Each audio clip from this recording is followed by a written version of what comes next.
ഈ കാണുന്ന ഗ്രാമശ്രീ പടുക്കോഴിക്കുട്ടികളൊക്കെ കൊടുക്കാനുള്ളതാണ്. 1 മാസമായിട്ടുള്ളതാണ്. നമ്മൾ എല്ലാ ഡോസ് വാക്സിനും കൊടുത്തിട്ടുണ്ട്. IBD 2 ഡോസ്, ലെസോട്ട 2 ഡോസൊക്കെ കൊടുത്തിട്ടുണ്ട്. R2B മാത്രമേ ഇനി കൊടുക്കാനുള്ളൂ. അപ്പോൾ ഇത് നമ്മൾ ആദവനാട് ഹാച്ചറിയിൽ നിന്ന് ഡേ ഓൾഡ് ആയപ്പോൾ എടുത്തിട്ടുള്ളതാണ്. ഇപ്പോൾ 1 മാസമായി.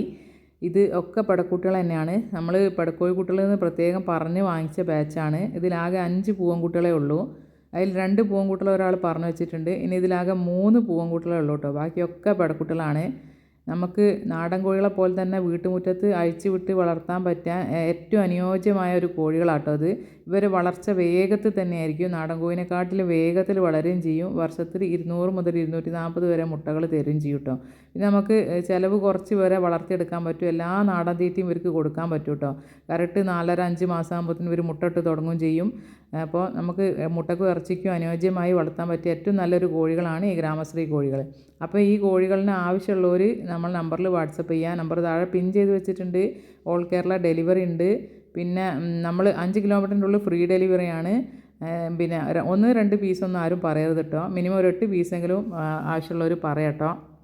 പിന്നെ ഈ കോഴികളുടെ മുട്ട നമ്മൾ നാടൻ കോഴികളെ മുട്ടേൻ്റെ അതേ പോഷകം ഇതിന് ലഭിക്കുന്നുണ്ടെന്നാണ് പറയുന്നത് കേട്ടോ. ഇത് വലുതായ നല്ല ഭംഗിയുള്ള കളറിലേക്കൊക്കെ വരും.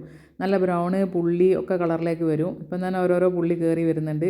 നല്ല ഒരു ഭംഗിയുള്ള കോഴികളായിരിക്കും കേട്ടോ. പിന്നെ നല്ല പ്രതിരോധ ശക്തിയുള്ള ഇനം കോഴികളുമാണിത്. വീട്ടുമുറ്റത്ത് വളർത്താനും ഏറ്റവും അനുയോജ്യമായ ഒരു കോഴിയാണിത് കേട്ടോ. അപ്പം എന്തായാലും ആവശ്യമുള്ളവർ വാട്സപ്പിൽ മെസ്സേജ് ഇടുക കേട്ടോ. പിന്നെ നമ്മളെ സ്ഥലം വരുന്നത് മലപ്പുറം ജില്ലയിലെ ചേളാരി കേട്ടോ. അപ്പോൾ നമ്മൾ പെറ്റ്സ് ട്രാൻസ്പോർട്ട് പോകുന്ന എല്ലാ സ്ഥലത്തേക്കും നമ്മൾ എത്തിച്ചു തരും. പിന്നെ നമ്മൾ സെയിൽ പോസ്റ്റ് ഇടുന്ന ദിവസം മാത്രം നിങ്ങൾ ദയവ് വിചാരിച്ചിട്ട് കോഴി സംബന്ധമായ സംശയങ്ങളൊന്നും ചോദിക്കരുത്. അന്ന് ഒരുപാട് മെസ്സേജുകൾ വരുന്നതായിരിക്കും. അതിൻ്റെ ഇടയിൽ കൂടെ ഈ സംശയം കൂടി തീർക്കാനും ബുദ്ധിമുട്ടാണ്. നിങ്ങൾ വേറെ ഏത് ദിവസം വേണമെങ്കിലും ചോദിച്ചോളി, പറഞ്ഞുതരാം. ഈ സെയിൽ ഇടുന്ന ദിവസം സെയിൽ സംബന്ധമായ കാര്യങ്ങൾ മാത്രം നിങ്ങൾ അന്വേഷിച്ചാൽ മതി.